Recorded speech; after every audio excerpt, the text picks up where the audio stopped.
చిన్న ప్రార్థన చేస్తున్నాం. అందరూ కూడా తలలు వంచండి. మన వాక్యంలోకి వెళ్తున్నాం కనుక దేవుడు మనందరితో మాట్లాడినట్లు మనం ప్రార్థన చేసుకొని మనం ప్రారంభించుకున్న వాక్య పరిచయం.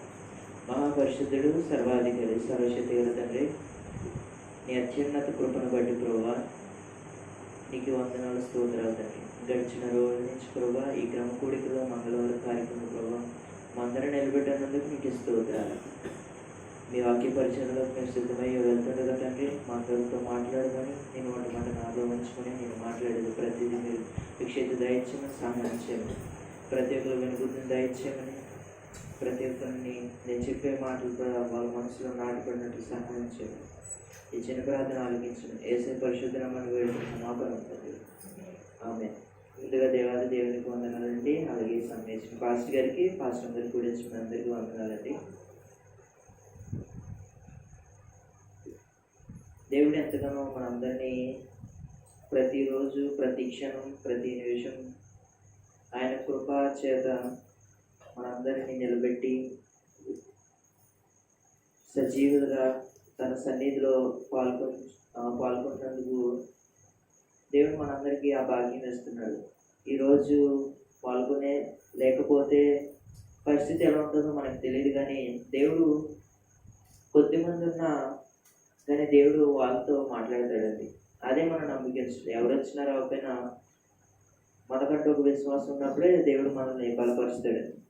అదేవిధంగా దేవుడికి మనం ఎంతగానో స్తుతులు చెప్పే బదులమై ఉన్నాము. ఎందుకంటే దేవుడు ప్రతిరోజు, ప్రతి నిమిషం, ప్రతి క్షణాన దేవుడు మనల్ని కాపాడి తన క్రమకూడికలో మనందరినీ నిలబెడుతున్నాడు కనుక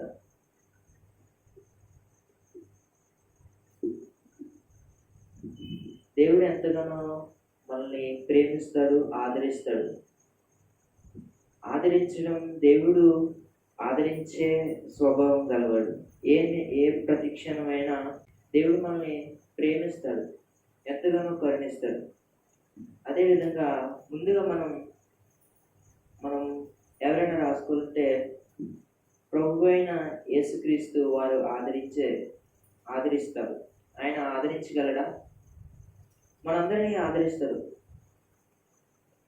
మీ ఇంట్లో పిల్లలు ఉన్నారంటే మీ పిల్లల్ని మీరు ప్రేమిస్తారు, ఆదరిస్తారు, దగ్గరికి చేరుస్తారు. భోజనం పెట్టినప్పుడు దగ్గరే పెడతారు కదండి. దూరంగా అమ్మవాళ్ళకి వెళ్ళి కూర్చో అంటారా? అక్కడ తినంటారా? లేదు, దగ్గరగానే ఆదరించుట, ప్రేమగా వాళ్ళ దగ్గర కూర్చోబెట్టి భోజనం పెడతారు. అదేవిధంగా దేవుడు కొంతమందిని బైబిల్ గ్రంథంలో చూసినట్లయితే కొంతమందిని ఆదరిస్తాడు, వాళ్ళని ప్రేమిస్తాడు. యేసు ప్రభు వారు ఆదరించే స్వభావంగా మనకి ఈ రూపంలో కనబడతాడు. ఆయన మీ ఇంట్లో మిమ్మల్ని ఆదరించకపోతే మీకు ఎలా ఉంటుందండి? ఎంతగానో బాధ, వేదన, ఎంతగానో చింతిస్తారు. ఇదేంటి, నేను వీళ్ళకి ఎంత చేసినా సరే నన్ను ఎంతలా దోషంగా చూస్తున్నారు, ఎంతగానో నేను ఎంత తప్పు చేసినట్టు చూస్తారని అనుకుంటారు. కానీ మనం బైబిల్ ప్రకారంగా వస్తే దేవుడు మనందరినీ ఆదరిస్తాడు, మనందరినీ ప్రేమిస్తాడు. బైబిల్లో నేను కొంతమంది మీకు చూపిస్తాను. ముందుగా దేవుడు ఎవరిని ఆదరించాడో మనం బైబిల్ చూద్దాం. అందరూ కూడా మత్తయి రాసిన సువార్త, ప్రభు అయిన యేసుక్రీస్తు వారు ఆదరించుట. మత్తయి రాసిన సువార్త 19వ అధ్యాయం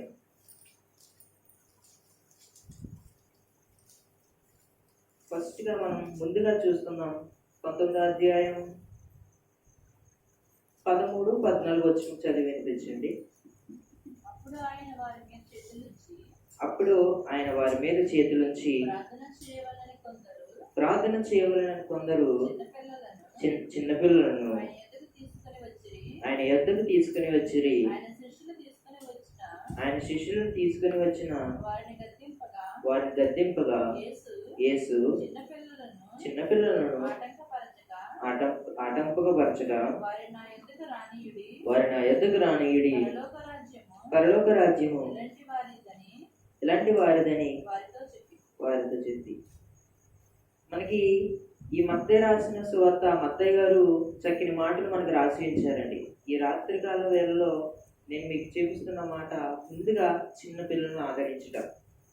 మనకి ఈ 19వ అధ్యాయం 13వ వచనం 14వ వచనం చదివగానే మనకి కనబడుతున్న మాట, అప్పుడు ఆయన వారి మీద చేతులుంచి ప్రార్థన చేయవలనని కొందరు చిన్నపిల్లలను ఆయన ఎదురు తీసుకుని వచ్చారండి.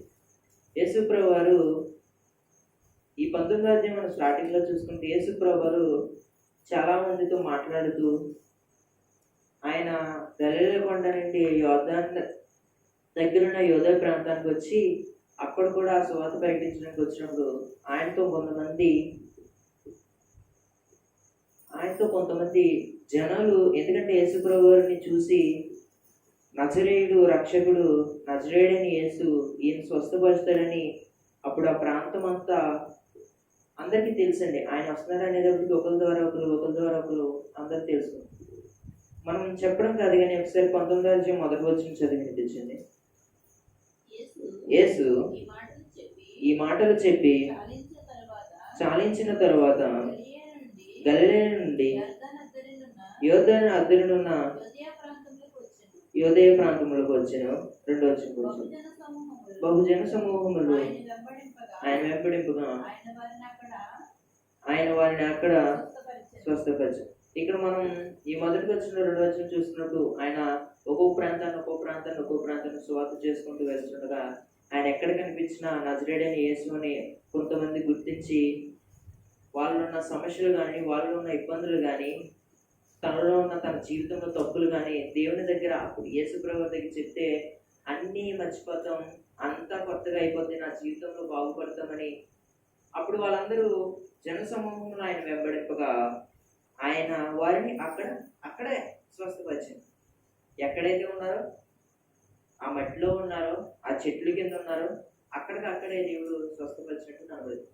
కానీ మనం 13, 14 వచనం చూసుకున్నట్లయితే యేసుప్రభు వారు వీళ్ళందరితో మాట్లాడుతుండగా చెప్తున్న మాట, యేసుప్రభు వారు అంటే ఆయన బోధించిన తర్వాత కొంతమంది 13, 14 వచనంలో కొంతమంది ఏం చేశారంటే ఒక చిన్న పిల్లల్ని యేసుప్రభు వారి దగ్గర తీసుకొచ్చినప్పుడు మరి యేసుప్రభు అంటే మరి ఆ టైంలో ఎవరండి? పిఎం ఆయన, అంతే కదండి. అంత పెద్ద ఆయన కాబట్టి అక్కడ కొంతమంది శిష్యులు ఏం చేశారంటే, మరి యేసుప్రభు వారి దగ్గరికి రావాలంటే ఆయన అపాయింట్మెంట్ లేకుండా రాకూడదని వీళ్ళు ఏం చేశారంటే శిష్యులు ఆయన యొద్దకు తీసుకొచ్చారని ఆయన శిష్యులు తీసుకుని వచ్చిన వారి మీద గద్దించారండి. అక్కడ ఆ చిన్న పిల్లల్ని, అక్కడ ఎవరైతే పిల్లలు ఉన్నారో ఆ పిల్లల్ని అంటే తీసుకొచ్చినప్పుడు కొంతమంది జనం శిష్యులు ఎందుకు ఈయన దగ్గర తీసుకొచ్చారు ఇప్పుడు అని కొంతమంది గద్దిస్తున్నారంటండి. గద్దించినప్పుడు ఆయన చెప్తున్న మాట, పిల్లల్ని ఎలా ఆదరిస్తున్నాడో 14 వచనం చదవండి. ఆయన శిష్యులు తీసుకుని వచ్చిన వారిని గద్దింపగా యేసు చిన్న పిల్లలను ఆటంకపరచగా వారిని నా యొద్దకు రానియుడి, పరలోక రాజ్యము ఇలాంటి వారిదే అని చెప్పి వారి మీద చేతులుంచి అక్కడి నుండి లేచిపోయాడు. మనకి ఈ పిల్లల్ని ఏం చెప్పాడండి ఆ శిష్యులకి? అక్కడ పరలోక రాజ్యం వారిదే. ఇక్కడ శిష్యులు ఏం చేశారంటే ఆ పిల్లల్ని తీసుకొచ్చినందుకు యేసుప్రభు వారి దగ్గరికి కొంతమంది శిష్యులు ఏం చేశారంటే, ఆయన దగ్గరికి ఇప్పుడు ఎందుకు తీసుకొచ్చారు, తర్వాత తీసుకురావచ్చు కదా, లేదంటే అసలు ఎందుకు తీసుకురావాలి ఇప్పుడు ఆ పరిస్థితి ఈ టైంలో ఆయన అని శిష్యులు గద్దించినప్పుడు, కోపపడినప్పుడు తీసుకొచ్చిన జనం మీద అప్పుడు యేసుప్రభు అంటున్నమాట, మరి ఆయన అంతరంగంలో ఎరిగిన దేవుడు కదండి, ఎవరు మనసు ఉన్నా ఏదైనా పసికట్టగలడు. అదే దేవుడు ఏమంటాడంటే, పిల్లలను ఆదరించినట్లు ఏమంటాడంటే, పిల్లలను ఆటంకపరచవద్దు, మీరు ఎందుకు ఆటంకపరుస్తున్న శిష్యులతో చెప్తున్నమాట, వారిని నా ఎద్దకి రానియుడి, పరలోక రాజ్యం వారిదే. అప్పుడు యేసుప్రభు వారు అంటున్నారు, పిల్లల్ని మీరు ఆపొద్దు, నా ఎద్దకు తీసుకురండి, వాళ్ళని మీరు ఎందుకు ఆటంకపరుస్తున్నారు, నేనే వద్దన్నానా, నేను చెప్పానా అని యేసుప్రభు వారు చెప్పి ఆ పిల్లలను దగ్గర తీసుకున్నట్లు కనబడుతుంది. వారి మీద చేతులుంచి అక్కడి నుండి ఆయన వెళ్ళిపోయినట్టు కనబడుతుంది. ఇక్కడ మొదటిగా చూసుకుంటున్నాం, పిల్లలను ఆదరించుట. పిల్లలను ఆదరించుట. ఈరోజు చాలా కుటుంబంలో ఒకరు ఆదరించే స్వభావం లేదు, ఎవరికి కూడా కనబడుతులేదు. తల్లి అయినా తండ్రి అయినా ఏదైనా కోపం వచ్చినా వాళ్ళు చూసుకుంటారు, పిల్లల్ని ఆదరించడం మానేస్తారు, పిల్లల్ని దగ్గర చేర్చుకోవడం మానేస్తారు. కొన్ని పరిస్థితుల్లో పిల్లలు కూడా దూరం అయిపోతారు తల్లిదండ్రులు. అదేవిధంగా ఎక్కడ చూసుకున్నట్లయితే యేసుప్రభువు అలా చేయలేదండి. ఎవరైనా మనకి ఇప్పుడు సీఎం వస్తే మనం వాళ్ళ దగ్గరికి వెళ్ళగలమా? వెళ్ళలేము. ఎందుకంటే వాళ్ళ చుట్టూ ఉన్న బాడీ గార్డ్స్ ఏం చేస్తారంటే వెళ్ళకుండా రక్షణ కవచం కింద మనల్ని ఆర్తి చేస్తారండి. ఎందుకంటే ఒకవేళ వాళ్ళ దగ్గరికి వెళ్తే మనం ఏమైనా చేస్తామో వాళ్ళని ఒక భయంతో ఆ బాడీ గార్డ్స్ రక్షణ భటులు ఏం చేస్తారంటే దగ్గరికి వెళ్ళనివ్వరు. కానీ యేసు ప్రభువు ఏమంటారంటే ఆ పిల్లలు నా ఎద్దకు రానియడి, వాళ్ళదే కదా ఈ పరలోక రాజ్యం, ఇంకెవరికి మరి పరలోక రాజ్యం అని అంటున్నాడండి ఆయన. ఎంత చక్కని మాట యేసు ప్రభువు అందరి ఎదురుగా అంతమందిలో ఆయన అంటున్నాడండి శిష్యులతో. మీరు ఎందుకు ఆటంకపరుస్తున్నాడు అని వారిని నా ఎద్దకు తీసుకురండి అని ఆయన చెప్తున్నాడు. పిల్లల్ని ఆదరించుట ఆయనకి కనబడుతుంది. ఆయన మనకి చక్కని మాటలు ప్రతిదీ మనకి కనబడుతుందండి. ఎందుకంటే మత్తయ్య గారు రాశారు, ఎందుకంటే వాళ్ళందరూ యేసు ప్రభువులో ఉన్న టైమే కాబట్టి, ఆ కాలమే కాబట్టి. కానీ యేసు ప్రభువు 3.5 సంవత్సరాలు చేసినా సరే సేవ ఎంతో చక్కగా ఎంతో మందికి స్వస్థత కార్యాలు చేసి, సూచక్రియలు చేసి, అద్భుతాలు చేసి ఆయన మనందరి కోసం రక్తాన్ని చిందించి ఆయన శిలువలో బలియాగమయ్యారు. కానీ ఆయన పిల్లలను ఆదరించినట్లు ఆయన మనల్ని కూడా ఆదరిస్తాడు కాబట్టి మనం ఈ పరిస్థితిలో మనల్ని ఒకరు ఆదరించిపోయినా, మన బంధువులు ఆదరించిపోయినా, మన బంధువులు దూరంగా ఉన్నా, మన స్నేహితులు దూరంగా ఉన్నా, మన రక్త సంబంధాలు దూరంగా ఉన్నా, మనం బాధపడుతూ ఉంటే అది ప్రయోజనం కాదు, వ్యర్థత. దాన్ని మనం ఎవరున్నా లేకపోయినా యేసు ప్రభువు ఉన్నారు, దేవుడు ఉన్నాడని మనం ఒక్క ఆలోచిస్తుంటే దేవుడు మనకు ఆదరించినట్లు కనబడుతుంది. మనం మొదటిగా చిన్నపిల్లల్ని ఆదరించుట కనబడుతుంది. రెండోదిగా చూసుకున్నట్లయితే లోకా రాసిన సువార్త, అందరూ కూడా బైబిల్ తెరుద్దాం. లోకా గారు రాసిన సువార్త 7వ అధ్యాయం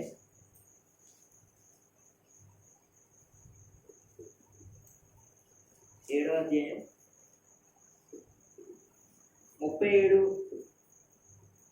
చదవండి. ఆ ఊరిలో ఉన్న పాపాత్మురాలైన ఒక స్త్రీ ఒకసారి ఆ ఊరిలో ఉన్న ఒక పాపాత్మురాలైన, మన సరిపల్లి గ్రామంలో ఉన్న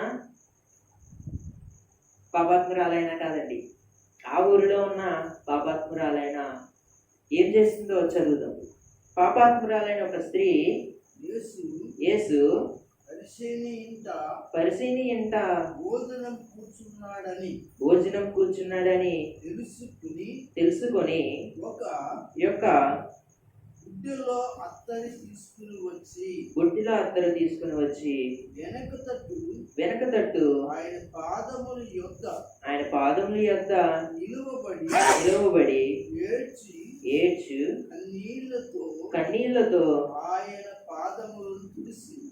పాదములు తుడిచి. మళ్ళీ చదువుకుందాం తర్వాత. ఇక్కడ ఒక ఊరిలో పాపాత్మురాలు, మనం రెండోదిగా చూసుకున్నాం. ముందుగా చూసుకున్నాం చిన్న పిల్లలను ఆదరించుట, రెండోదిగా చూసుకుంటే పాపాత్మురాలైన స్త్రీని దేవుడు ఆదరించినట్లు కనబడుతుంది. ఎలా ఆదరించినట్లు మనం చదువుకునే 2 వచనాలే, కానీ దాంట్లో ఆదరించినట్లు యేసు ప్రభువు దగ్గర తీసుకున్నట్టు కనబడలేదే, కానీ చదువుకున్నాం. ఇక్కడ ఆ ఊరిలో ఉన్న పాపాత్మురాలైన యొక్క స్త్రీ యేసు పరిసయ్యుని ఇంట భోజనం కూర్చున్నాడని తెలుసుకొని ఒక బుడ్డిలో నూనె వేసుకొని ఆయన దగ్గరికి వచ్చిందటండి. ఎందుకు రావాలండి? పాపాత్మురాలైన మరి ఆవిడ ఏం తప్పులు చేసిందో, ఎన్నో తప్పులు చేసింది కాబట్టి ఆ పేరు వచ్చింది. అంతేనంటారా? అంతే. కూర్చొని ఉన్నాడని తెలుసుకుని ఒక గుడ్డిలో అత్తరు తీసుకుని వచ్చి వెనక తట్టు ఆయన పాదములకు నిలబడి ఏడ్చుచు కన్నీళ్లతో ఆయన పాదములు తడిపి తన తలకి వెంట్రుకతో తుడిచి ఆయన పాదములను ముద్దు పెట్టుకుని నా అత్తరు వాటికి పూసెను. ఇక్కడ మనకి కనబడుతున్న మాట, ఆ పాపాత్మురాలైన స్త్రీ యేసు ప్రభువారు ఒకనొక చోటన భోజనం చేయడానికి కూర్చుని ఉన్నప్పుడు, కరెక్ట్గా ఆయన భోజనం చేసినప్పుడు ఒక ఆవిడ వచ్చేసిందంటండి. వచ్చినప్పుడు అక్కడ అంటున్న మాట, ఆవిడ ఏం చేసింది? వెనక తట్టునున్న ఆయన పాదముల యొద్దకు నిలవబడి ఏడ్చుచు కన్నీళ్లతో ఏం చేసిందండి? వెనక తట్టు అంటే ఈ పాదములు ఏమైతే ఉన్నాయో నిల్చొని ఆవిడ నిలవబడి ఏడ్చుచు కన్నీళ్లతో ఆయన పాదములు తడిపేసింది. కన్నీళ్లతో పాదములు తడపడం ఏంటండి? కన్నీళ్లతో పాదములు తడిపిందంటే ఆవిడ. మనకి మహా అయితే 2 నిమిషాలు అంత ఏడుపు, ఏదైనా బాధలు అయితే. మరీ దుఃఖంగా ఉంటా ఒకవేళ అది పరిస్థితి. సపోజ్ మిమ్మల్ని ఎవరైనా కొట్టారంటే, గట్టి ఒక్క దెబ్బ వేసారంటే ఒక 2 నిమిషాలు ఆ నొప్పి ఉన్నంతసేపు ఏడుపు వస్తుంది. ఒకవేళ ఏడుపులో కొన్ని రకాలు ఉంటాయండి. కొడితే ఏడుపు వస్తుంది, అందరి ఎదురుగా కొడితే ఇంకో ఏడుపు వస్తుంది, కొడితే ఏడుపు వస్తుంది. తప్పు చేసినప్పుడు కొట్టారనుకోండి, అది ఏడుపు వేరు. ఇప్పుడు ఎలా అంటండి, నా విషయం నేను చెప్తే, నన్ను ఇంట్లో కొట్టారనుకోండి, చిన్నప్పుడు ఇంట్లో కొట్టారనుకోండి, కొట్టవలసిన లేదండి. కొట్టడం ఎందుకంటే నన్ను ఎప్పుడో చిన్నప్పుడు కొట్టారు, మళ్ళీ అప్పటి నుంచి ఇప్పుడు వరకు కొట్టడం అనేది లేదు నాకు. అది కూడా నీళ్ళు పాడు చేసినని కొట్టారు. సరే, అది వదిలేసి ఇంట్లోకి వస్తే నా పరిస్థితి, తండ్రి తిడితే చాలండి, కడుపు అలా నీళ్ళు కారిపోతాయి. అదొక ఏడుపు అండి. మళ్ళీ అదొక ఏడుపు, అంతేనండి. కానీ అదే నేను కాలేజ్లో ఎంతమంది ఎదురుగా తిట్టినా, ఇప్పటికండి ఇంట్లో కొట్టినా వెంటనే నీళ్ళు వచ్చేది. కానీ కాలేజ్లో కానీ నేను స్కూల్లో కానీ ఎంతమంది కొట్టినా నేను ఒకసారి క్వశ్చన్లు అప్పచెప్పకపోతే ఇటో 5 అటో 5, కానీ నాకు ఏడుపు రాలేదు అది. కానీ అదేంటి నాకు అర్థం కాదు.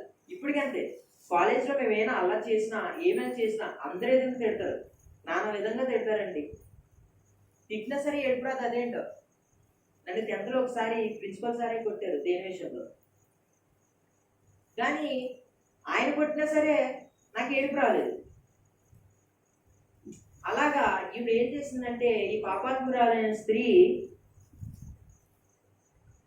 మరి ఆవిడ బాధ, ఆవిడ వేదన మరి ఎంతలా ఉందో ఆయన పాదములు తుడిచిందంటే, కన్నులతో వచ్చిన నీళ్ళు, కంటిలోంచి వచ్చిన నీళ్ళు ఆవిడ యేసు ప్రభు వారి పాదములు తుడిచిందంటే మరి ఎన్ని కన్నీళ్ళు వచ్చినాయి అంటారు? అంతే కదండి. అంత వేదనతో, అంత బాధతో ఆ పాపాత్మురాలైన స్త్రీ, ఆ స్త్రీ యేసు ప్రభు వారి పాదములు తుడిచండి, ఆయన పాదము ముద్దు పెట్టుకున్నారు. ఆ అత్తరుతో వాటిని పూసెను. ఆ నూనెతో ఆ పాదములు తుడిచిన తర్వాత ఆవిడ మళ్ళీ ఇంకోటి ఏంటంటే, ఆవిడ కన్నీటితో పాదములు తుడిచి, ఆవిడ వెనకాల ఉన్న జుట్టు ఏమైతుందో దానితో యేసుప్రభు పాదములు తుడిచినట్లు మనకి కనబడుతుంది. తన తల వెంట్రుకలతో తుడిచి ఆయన పాదము ముద్దు పెట్టుకుని అత్తరు వాటిని పూసెను. ముద్దు పెట్టుకోవడం ఏంటి? తలతో తొడవడం ఏంటి? కంట్లోంచి నీళ్ళు వచ్చి తొడవడం ఏంటి? కానీ ఆవిడ ఎన్ని తప్పులు చేసిందో, ఎంతలాగా ద్రోహంగా ఉందో, ఎంత చెడుగా ఉందో ఆవిడకి తెలుసు. కాబట్టి అంత వేదనతో ఈ బాధలన్నిటి నుంచి, ఈ వేదనలన్నిటి నుంచి నేను బయటపడాలంటే ఆవిడేమనుకుందండి? ఏమనుకుందండి? యేసు పరిసరి ఇంటికాడ భోజనం చేస్తున్నాడు, ఆయన దగ్గరికి వెళ్తేనే నాకు విముక్తి కలుగుతుందని ఆవిడ ఏం చేసిందంటే యేసు ప్రభు దగ్గరికి వచ్చిందంటండి. కానీ కొంతమంది మరి నిందలేసే వాళ్ళు ఉంటారు కదండి. మనం 39వ వచనం చదవండి. 39వ వచనం. ఆయనను పిలిచిన పరిసయుడు అది చూచి ఈయన ప్రవక్త అయిన ఎడల తను ముట్టుకున్న ఈ స్త్రీ ఎవరిదో ఎటువంటిదో ఎరిగి ఉండుము, ఇది పాపాత్మురాలు అని తనలో తాను అనుకుందంటండి. ఈయన భోజనం పెట్టాడు, యేసు ప్రభువుని పిలిచి. అంతవరకు కుదురుగా ఉండొచ్చు కదండి. పరిసయుడు అన్న ఆయన కుదురుగా ఉంటారు కదండి. మనకు ఒక పక్క అంతా పెడతా ఉంటారు, మనసులో తిట్టుకుంటారు. అదే విధంగా వీళ్ళు ఈయన ఏమంటున్నాడంటే, ఈయన ప్రవక్తే గాని తను ముట్టుకున్న స్త్రీ ఎటువంటిదో ఈయనకి తెలియదు అన్నట్లు మాట్లాడుతున్నాడండి. ఎందుకు తెలియదండి? ఆయన ఎవరో ఆమె ఎవరో యేసు ప్రభువుకి ఎందుకు తెలియదండి? పైనున్న జక్కయ్య యేసు ప్రభువుని చూస్తున్నాడని అంత జన సమూహంలో ఎలా తెలిసిందండి? జక్కయ్య ఇంటికి వెళ్ళాలని ఆయనకి ఎలా తెలిసిందండి? అదే విధంగా ఇక్కడ ఎడల ప్రవక్త అయిన ఎడల ముట్టుకున్న స్త్రీ ఎటువంటిదో ఎరిగి ఉండనని ఇది పాపాత్మురాలని తనలో తాను అనుకుందంటే. ఆమె పాపాత్మురాలని తనలో తాను అనుకుంటున్నాడంటే. అనుకుంటున్నప్పుడు 40వ వచనం. అందుకు యేసు సీమోను, నీతో ఒక మాట చెప్పవలనని ఉన్నానని అతనితో అనగా, బోధకుడా చెప్పమనను. ఇది మనం 41, 42, 43 కూడా చూసుకున్నట్లయితే, కానీ మనం కొంచెం కిందకు వచ్చేసినట్లయితే 43 నుంచి చదవండి.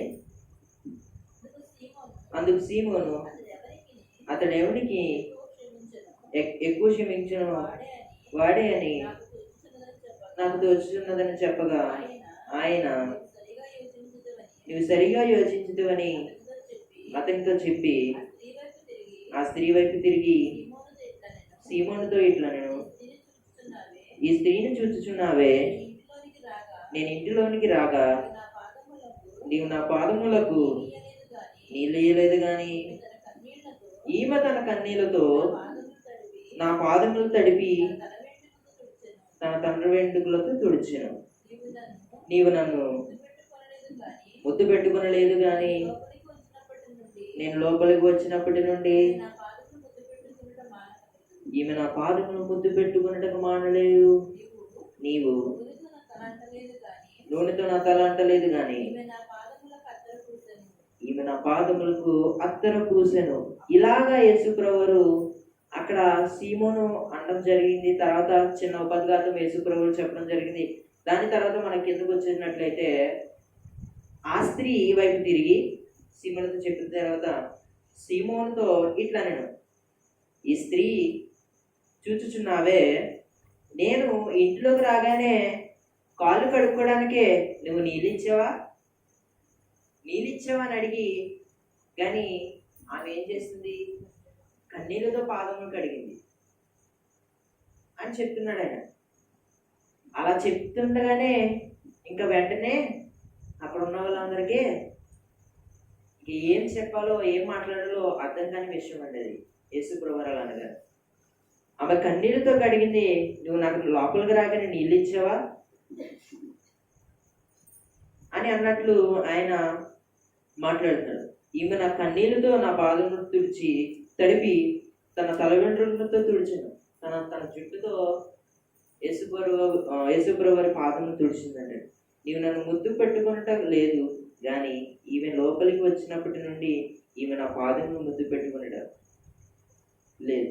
నీవు నూనెతో నా తల అంటలేదు కానీ ఈమె నా పాదమును అత్తరుతో నూనె తడిపింది. అక్కడ యేసుప్రభు వారు చెప్తున్న మాట, ఈ పాపాత్మురాలను యేసుప్రభు వారు ఆదరించుట కనబడుతుంది.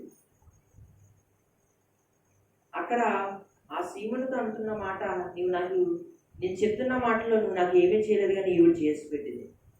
కాళ్ళు కడుక్కోవడానికి నీళ్ళు ఇవ్వలేదు, పోనీ నాకేమైనా నా తలకు నువ్వు నూనెైనా రాసేవా, కానీ ఈవిడ రాసింది.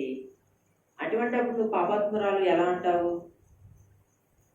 ఇంకో విషయం, ఈవిడి నాకెవరో తెలియనట్లు నీ మనసులో నువ్వు మాట్లాడుకున్నావు, ఈవిడెవరో నాకు తెలియదా ఆయన మాట్లాడు. యేసుప్రభు వారు మాట్లాడుతున్న మాట ఎంతగానో ఆ స్త్రీని ఆదరించుట కనబడుతుంది. 48వ వచనం, నీ పాపములు క్షమింపబడి ఉన్నవని ఆమెతో చెప్పిన నేను. అక్కడ ఆవిడ్ని క్షమించి ఆవిడ్ని ఆదరించినట్లు కనబడుతుంది. బాధ వేదన మొత్తం యేసుప్రభు పాదాల దగ్గర ఆవిడ అన్ని చెప్పేసుకున్నానండి. ఆ చెప్పుకోవడంతో యేసుప్రభు తన మనసుని, తన హృదయం చేసి, నీ పాపములన్నీ క్షమించబడ్డా, ఇప్పటి నుంచి జాగ్రత్తగా ఉండని ఆమెని పంపించాడని. యేసుప్రభు అంత తప్పులు చేసిన స్త్రీని కూడా ఆదరించినట్లు కనబడుతుంది. మూడోదిగా చూసుకుంటే అదే లూకా గారు రాసిన సువార్త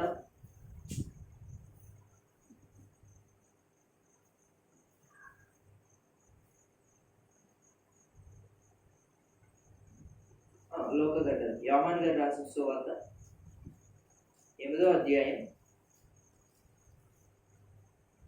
మనందరికీ తెలిసిన ఒక స్త్రీ, వ్యభిచార పట్టబడిన స్త్రీ మనకి కనబడుతుంది. ఆమె అందరికీ తెలిసిన వచనమండి, అందరికీ తెలిసిన ఆవిడ. 3వ వచనం చదవండి. 3, 4, 5. శాస్త్రులు పరిచర్యలను విచారంలో పట్టబడిన ఒక స్త్రీని తోడుకొని వచ్చి ఆమెను మధ్యంలో నిలబెట్టి, బోధకుడా, ఈ స్త్రీ వ్యభిచారం చేయుచుండగా పట్టబడిను, అటు వారిని రాళ్ళురువు చంపవలెనని ధర్మశాస్త్రంలో మోషే మనకు ఆజ్ఞాపించును గనుక, అయినను నువ్వేం చెప్పుచున్నావని ఆయన అడిగినప్పుడు ఆయన ఏమంటాడు కూడా చదువు. ఆయన మీద నేరం మోపవలనని ఆయన శోధించు ఇలాగడిగిరి. అయితే యేసు వంగి నేల మీద వ్రేలుతో ఏమో రాయించుంటారు. ఇక్కడ ఒక స్త్రీ కనబడుతుంది. ముందుగా చూసుకున్నాం చిన్నపిల్లలను ఆదరించుట, రెండోదిగా చూసుకున్నాం పాపాత్ముడైన ఒక స్త్రీ తన బాధనంతా చెప్పినప్పుడు దేవుడు యేసుప్రభు వారు అక్కడ ఆమెను ఆదరించినట్టు కనబడుతుంది. మూడోదిగా చూసుకుంటే వ్యభిచారంలో పట్టబడిన ఒక స్త్రీ మనకి కనబడుతుంది. ఆడు వ్యభిచారం చేస్తుండగా పట్టబడినప్పుడు మరి కొంతమంది తెలివైన వాళ్ళు, జ్ఞానులు, అనేక బుక్కులు చదివిన వాళ్ళు, పుస్తకాలు చదివిన వాళ్ళు ఏమంటారంటే, శాస్త్రులను పరిచర్యలను వ్యభిచారం ముందు పట్టబడిన ఒక స్త్రీ తోడుకొని వచ్చి ఆయన మధ్య నిలబెట్టింది. ఎవరి మధ్య నిలబెట్టారండి? యేసుప్రభు మధ్య నిలబెట్టారు. నిలబెట్టినప్పుడు, బోధకుడా, ఈ స్త్రీ వ్యభిచారం చేయుచుండగా పట్టబడింది. వ్యభిచారం చేసినప్పుడు పట్టబడిందంటే మరి ఇలా అసలు చేయలేనట్లు, అసలు వీళ్ళు ఏ తప్పు చేయలేనట్లు అన్నట్లు మాట్లాడి, బోధకుడా, వీడు వ్యభిచారం చేస్తుండగా పట్టబడింది, తప్పు చేస్తుండగా మాకు పట్టబడింది, అట్టి వారిని రాళ్ళు రువ్వి చంపవలనని ధర్మశాస్త్రంలో. ఎవరి ధర్మశాస్త్రం అండి? మోషే ధర్మశాస్త్రం. ఈ మోషే ధర్మశాస్త్రంలో అండి, మోషే గారు ఆ సమయంలో ఆయన ఉన్న కాలంలో రాస్తున్న మాట, ఇటువంటి తప్పులు చేసినప్పుడు, ఇటువంటి నేరాలు చేసినప్పుడు ఆయన ఇటువంటి శిక్షలు రాసి ఉంచాడండి.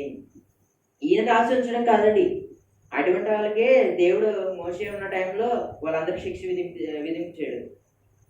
కానీ ఈ మోషే ధర్మశాస్త్రంలో రాసి ఉంచింది కదా, రాళ్ళుతో రువ్వి చంపాలని కదా. ఆయనను నువ్వేమి చెప్పుచున్నావని ఆయన అడిగిరి. అక్కడ యేసుప్రభు ఉన్నారు కాబట్టి ఆయన దగ్గర తీసుకొచ్చారండి. ఒకవేళ ఆ సమయంలో ఆయన లేకపోతే మరి ఈ రాళ్ళు, రువ్విన రాళ్ళు ఆమె మీద మరి కొట్టి చంపేవారేమో అని ఆయన మీద నేరం మోపవాలని ఆయన శోధించు ఇలాగూ అడిగిరి. ఆయన కూడా శోధిస్తున్నారంటే ఆయన కూర్చొని ఉన్నప్పుడు శోధించినప్పుడు కానీ ఆయన అయితే యేసు వంగి నేల మీద వ్రేలుతో ఏమో రాసిను. అది ఏమి రాసినా ఎవరికి తెలియదండి. బైబిల్ గ్రంథం కూడా లేదు, రాసి లేదు. పరలోకం వెళ్ళినప్పుడు ఆయన అడిగితే అప్పుడు ఆయన చెప్తాడు మనకి. అంతే, ఇంకా ఏమి రాసాడో ఎవరికీ తెలియదు ఆయన. మరి ఆ సమయంలో మరి రాసిన వాళ్ళు కూడా మరి బైబిల్ గ్రంథంలో రాయలేదు అంటే ఆయన ఏమో రాసాను, అది ఏం రాసినది ఎవరికి తెలియదు. దేవుడు మనకు కనిపించినప్పుడు అప్పుడు మనం అడగాలి, ప్రభువా ఈ మత్తయి రాసిన సువార్త 8వ అధ్యాయం 6వ వచనంలో మరి ఏమో రాసావు, అదేంటో నాకు బయలుపరచు అన్నప్పుడు ఆయన చెప్తాడేమో ఒకవేళ. కానీ ఈ బైబిల్ గ్రంథంలో అయితే రాసి ఉంచలేదు ఆయన. మనం ముందుకు వెళ్ళినట్లయితే వ్రేళ్లతో ఏమో రాసిను వారు ఆయనను పట్టు వదలక 7వ వచనంకి వచ్చాడు, చదివండి. వారు ఆయనను పట్టు వదలక అడుగుచుండగా ఆయన తల ఎత్తి చూచి మీలో పాపం లేనివాడు మొట్టమొదట ఆమె మీద రాయి వేయగా వచ్చినని వాడితో చెప్పి. ఇక్కడ ఉన్న మాట ఆయన అంటున్నాడు. మరి ఆయన శోధించాడు కదా జనులు, అక్కడ ఉన్న వాళ్ళు శాస్త్రులు పరిచయులు వీళ్ళందరూ యేసు ప్రభు అని మాట్లాడుతున్నారు. నువ్వేం మాట్లాడవేంటి, మేము ఈమె పట్టబడినప్పుడు మోషే ధర్మశాస్త్రం ఉంది, మరి ఆ ప్రకారంగా అయితే ధర్మశాస్త్రంలో చూసినట్లయితే ఈమెను చంపేయాలి, రాళ్ళతో కొట్టి చంపేయాలి అన్నట్లు కనబడుతుంది కదా అని చెప్పి వారు ఆయన అడిగినప్పుడు వారు ఆయన మరి మహాజ్ఞాని కదండి, మరి ఇలా తప్పు చేయలేనట్లు మరి ఆయన కూడా తెలుసు కదండి. వారు ఆయన పట్టువదలకు అడుగుతుండగా ఆయన తల ఎత్తి చూసి మీలో పాపం లేని వాడు ప్రతి ఒక్కరు ఈమె మీద మొదటగా రాయి వేయాలని చెప్పినప్పుడు మరలా వంగి నేల మీద రాయిచుండెను. మరి ఏం రాస్తున్నాడని మనకు తెలియదండి. వారు ఆ మాట విని పెద్దవారు మొదలుకొని చిన్నవారి వరకు ఒకని వెంట ఒకడు బయటికి వెళ్ళిపోయేది. యేసు ఒక్కడే మిగిలిను. అక్కడ మనకి కనబడుతున్న మాట ఆ స్త్రీని కూడా ఆదరించినట్లు మనకి కనబడుతుంది. మనం చాలాసార్లు చదువుకున్న మాట ఈవిడ గురించి, చాలా మంది దైవజనుల దగ్గర చెప్తున్న మాట. మరి వాళ్ళందరినీ పాపం లేనివాడు, తప్పు లేనివాడు, అసలు ఏమీ లేనివాడు ఈమె మీద రాయి వేసి ముందుకు రండి మొదటిగా అన్నప్పుడు వాళ్ళెవ్వరూ మరి అందరూ పాపం చేసిన తప్పు చేస్తున్నారు కాబట్టి పెద్దవాడితో మొదలు చిన్నవాడి వరకు అందరూ వెళ్ళిపోయినప్పుడు యేసు ప్రభు ఒక్కడే ఆయన అక్కడ నిలబడి ఉన్నాడంటండి. నిలబడి ఉన్నప్పుడు అక్కడ చెప్తున్నమాట, ఆ స్త్రీ మధ్య నిలబడి ఉండెను. యేసు తల ఎత్తి చూసి అమ్మ వారు ఎక్కడ ఉన్నారు, ఎవరు నీకు శిక్ష విధింపలేదా అని అడిగినప్పుడు ఆమె లేదు ప్రభువా అనెను. అందుకు యేసు నేను నీకు శిక్ష విధింపను. ఆయన కూడా శిక్ష విధింపడండి. ఆయనలో తప్పు లేదు. యేసు ప్రభువులో ఏం తప్పు కనబడుతుందని మనకి ఏమైనా తప్పు కనబడుతుందా? ఏ తప్పు లేదు. మరి ఆయన వేయొచ్చండి రాళ్ళు, కొట్టచ్చు, ఆమెని చంపొచ్చు. కానీ లేదండి, ఆమెను ఆదరించినట్లు కనబడుతుంది, ఆమెను ప్రేమించినట్లు కనబడుతుంది. ఎంతలాగా ఆయన ఆదరిస్తున్నాడో ప్రేమిస్తున్నాడో మనకి ఈ లేఖనంలో చదువుకున్నాం. ముగ్గురిని చూపించాను, ఈ ముగ్గురిని కూడా దేవుడు నాకు దూరం ఉండు, నాకు వేరేగా వెళ్ళిపో, నా దగ్గర రావద్దు, నీకు ఏ స్వస్థత నేను ఇవ్వను అని ఆయన అనలేదండి. వాళ్ళందరినీ దగ్గర చేర్చుకున్నాడండి. ఆయన చేర్చుకుని వాళ్ళకి స్వస్థతనిచ్చి వాళ్ళ యొక్క పాపములు కానీ ఏవైతే ఉన్నాయో వాటిలన్నిటినీ తుడిచివేసి వాళ్ళందరినీ రక్షణ అనే మార్గంలోకి నడిపించాడండి. ఆయన వాళ్ళందరినీ ఆదరించినట్లు మనకి కనబడుతుంది. ఎంతగానో ఆయన ఆదరించినట్లు కనబడుతుంది. కొంతమంది డబ్బున్న వాళ్ళు, కొంతమంది బాగా ధనవంతులు, కొంతమందిని వాళ్ళు కావాల్సిన వాళ్ళు మాత్రం దగ్గరికి చేర్చుకుంటారు, కనబడుతున్న వాళ్ళని పక్కకి పెడతారు వాళ్ళని. కానీ అలా కాదండి మన ప్రభు, అలా కాదు. వాళ్ళందరినీ చేర్చుకుంటాడు, వాళ్ళందరినీ రక్షిస్తాడు, వాళ్ళందరినీ నిత్య జీవం అనే మార్గంలోకి నడిపిస్తాడండి. నిత్యంగా ఉంటుంది ఆ జీవం, ఎన్నటికీ ఇంకా మారదు.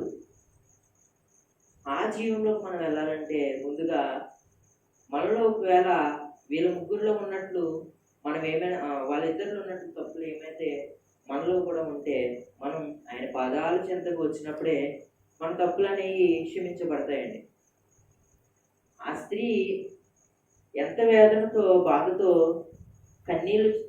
కన్నీళ్ళతో యేసుప్రభు పాదాలు తడిపి తన జుట్టుతో తన తలతో ఆమె తుడిచి ఆమె కాలికి నూనె రాసినట్లు కనబడుతున్న యేసుప్రభు కాలికి ఆవిడ ఎంతలాగా అక్కడ పరిచయం చేసి అక్కడ ఎంత తప్పు చేసినా కానీ యేసుప్రభు వారికి ఆ తప్పులన్నింటినీ కూడా ఆయన మర్చిపోతారండి. ఆయన ఎన్ని తప్పులు చేసినా అక్కడ ఆవిడ మరి ఎన్ని తప్పులు చేసిందో, ఎంతలాగా ఆ ప్రజలకి ఆ ఊరిలో ఉన్న వాళ్ళకి ఎంత ఇబ్బందిగా కనబడిందో కానీ తెలీదు.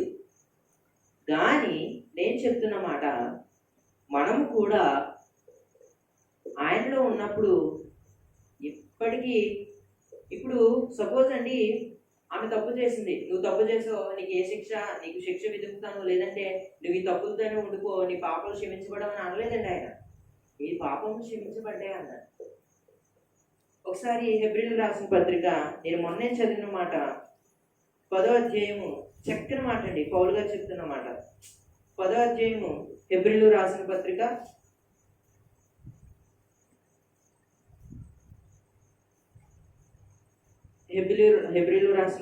10వ అధ్యాయము 17వ వచనం చదివి వినిపించండి.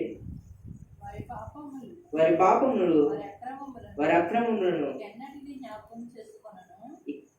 ఇక ఎన్నటికి జ్ఞాపకం చేసుకున్నాను అని ప్రభువు చెప్పుచున్నాడు. ఇక్కడ చెప్తున్న మాట ఎన్నటికీ జ్ఞాపకం చేసుకోడంటండి. ఎప్పుడు అండి? నీ తప్పులు కానీ, నువ్వు చేసిన నీచమైన పనులు కానీ అవన్నీ ఎన్నటికీ జ్ఞాపకం చేసుకోడంటండి. ఎన్నటికి అసలు నేను జ్ఞాపకం చేసుకోను అన్నట్లు కనబడుతుందండి. పౌలు గారండి ఎంత తప్పులు చేశారంటే, ప్రభువుని నమ్ముకున్న వాళ్ళని, యేసు ప్రభువుని నమ్ముకున్న వాళ్ళని ఆయన పౌలు అనబడిన సౌలు గారు ఎంతగానో యేసు ప్రభువుని నమ్ముకున్న వ్యక్తులని, ఆడవాళ్ళని కానీ మగవాళ్ళని కానీ ఎవరైనా జాలి దయ లేకుండా అందరినీ హింసించాడండి. హింసించినా కూడా, బాధ పెట్టినా కూడా వాళ్ళందరినీ కొట్టి నడి వీధులకు లాక్కొచ్చేసి ఈడ్చుకొని వచ్చేసాడండి ఆయన. అటువంటి ఆయన చెప్తున్న మాట ఎన్నటికీ జ్ఞాపకం చేసుకోవడండి. అంటే జ్ఞాపకం చేసుకోవడం అంటే, ఇప్పుడు పౌలు గారు ఇన్ని తప్పులు చేశాడండి.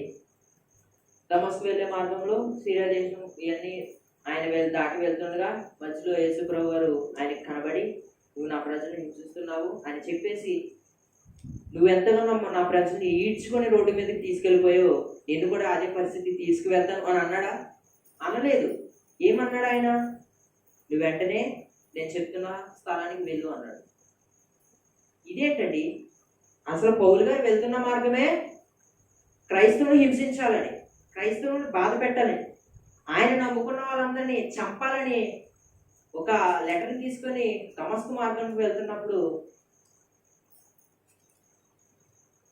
ఆయన వెళ్తున్నప్పుడు యేసు ప్రభువు అక్కడ దర్శించినప్పుడు వెంటనే ఆయన మారినట్టున్నాడు. కానీ ఆయన ఎన్నో తప్పులు చేశారండి పౌలు గారు యేసు ప్రభు గారి విషయంలో అయితే. ఎందుకంటే యేసు ప్రభు గారు ఏమంటున్నారంటే, సౌలా మనం 9వ అధ్యాయం 4వ వచనం చూస్తున్నప్పుడు అప్పుడు అతడు నేల మీద పడినప్పుడు, సౌలా నీవేళ నన్ను హింసించున్నావు, అక్కడ హింసిస్తున్నావు. యేసు ప్రభువుని ఎందుకు హింసించాడండి? అక్కడ సౌలు గారు అక్కడ హింసించింది ఎవరిదండి? ఎవరిని హింసించాడు? అక్కడ ఉన్న సంఘాన్ని హింసించాడు. ఆ సంఘాన్ని హింసిస్తున్నప్పుడే ఆయన అంటున్నాడు, సంఘం అంటే నేనే అని చెప్పి నన్ను హింసిస్తున్నావు అని అన్నాడు. కానీ ఎలా అయితే హింసించాడు, నేను కూడా నిన్ను అలాగే హింసిస్తాను అని అనలేదండి ఆయన. అదే మనం హెబ్రీయులకు రాసిన పత్రికలో చదువుకున్నాం. మరొక్కసారి చదివించండి. వారి పాపములను వారి అక్రమములను ఇక ఎన్నటికీ జ్ఞాపకం చేసుకున్నాడు ప్రభు చెప్పుచున్నాడు. ఇక ఎన్నటికీ జ్ఞాపకం చేసుకోడండి. ఎప్పుడు జ్ఞాపకం చేసుకుంటాడైనా? ఇంకెప్పుడు జ్ఞాపకం చేసుకోడు. అది కూడా నీ రక్షణలోకి వచ్చినప్పుడు, యేసు ప్రభువుని నమ్ముకుని ఉన్నప్పుడు, ఆయన మార్గంలో వెళ్ళినప్పుడు, ఆయన చెప్తున్న కట్టడలు ఏవైతే ప్రతిదీ ఆజ్ఞలు నువ్వు గైకొని ఉన్నప్పుడే ఆయన ఏం చేస్తాడంటే నువ్వు చేసిన ఏది జ్ఞాపకం చేసుకోడండి. పౌలు గారు ఎంత తప్పులు చేసినా సరే ఆయన ఎన్నటికీ జ్ఞాపకం చేసుకోడు అని రాసించాడంటే ఇంకెప్పటికీ జ్ఞాపకం చేసుకోడండి. మనం ఎన్ని తప్పులు చేసినా, ఎన్ని ఇబ్బందులు ఎంతోమందికి ఇబ్బందులు పెట్టినా సరే వాళ్ళందరినీ కూడా దేవుడు ఎవరిని ఏది జ్ఞాపకం చేసుకోడు. తప్పు చేశాడనేది మనసులోనే రాదు. నీ జీవితంలో ఎన్నో తప్పులు చేసావు. సిగరెట్ కాల్చవచ్చు, లేదా మందు తాగొచ్చు, ఎన్నో తప్పులు లోకం వైపులో విడిగా నువ్వు అక్కడ ఉండొచ్చు. కానీ ప్రభు అనే మార్గంలోకి వచ్చేసినప్పుడు, యేసు అనే మార్గంలోకి అవన్నిటికీ జ్ఞాపకం చేసుకోవడని ఆయన చెప్తున్నమాట. అదేవిధంగా పౌలు గారిని కూడా ఆదరించినట్లు, ప్రేమించినట్లు కనబడుతుంది. చిన్నపిల్లలను ఆదరించుట, పాపాత్మురాలను ఆదరించుట, వ్యభిచారంలో పట్టబడిన స్త్రీని కూడా ఆదరించినట్లు మనకి కనబడుతుంది. దేవుడిలో మనకి ఆదరించే లక్షణాలు కనబడుతున్నాయండి. ఎంతగానో ఆయన ప్రేమించినట్లు మనల్ని కూడా దేవుడు ఆదరిస్తాడండి. ఎన్ని తప్పులు చేసినా, దేవుడికి ఎంత వ్యతిరేకంగా ఉన్నా మనందరిని కూడా ఆయన ఆదరించి ప్రేమిస్తాడండి. అదేవిధంగా మనం కూడా ఎలాగైతే ఏమైనా తప్పులు ఉన్నాయా, ఏమైనా ఉన్నాయా, వాటిలన్నింటినీ చూసుకున్నప్పుడు దేవుడు మనందరినీ ప్రేమించి దగ్గరికి తీర్చుకొని మన పాపములు కడిగి, చెప్పాను కదండి, ఎన్నటికీ ఆయన జ్ఞాపకం చేసుకోడండి. నువ్వు ఈ తప్పు చేసావు, నువ్వు ఇలా చేసావు, నువ్వు లోకంలో ఎలా ఉన్నావు, అందరితో కలిసి లేకపోతే సిగరెట్ కాల్చావు, అవి చేసావు, ఈ చేసావు, ఎన్నటికీ జ్ఞాపకం చేసుకోడండి. అలాగే కూడా మనం కూడా దేవుళ్ళు ఉన్నప్పుడు దేవుడు మనందరినీ దగ్గర తీసుకొని ఆయన మార్గంలో ఆయన నడిపిస్తాడని మనకు తెలియకపోయినా. అదే రీతిగా మనం వాక్యాన్ని చూస్తున్నాం. మొదటిగా చిన్నపిల్లలను ఆదరించుట, రెండవది పాపాత్మురాలైన స్త్రీ ఆదరించుట, మూడవదిగా వ్యభిచారంలో పట్టబడిన స్త్రీని కూడా ఆదరించుట. ఈ మాటలు బట్టి దేవుడు దీవించబడుతుంటారు. ఆమేన్.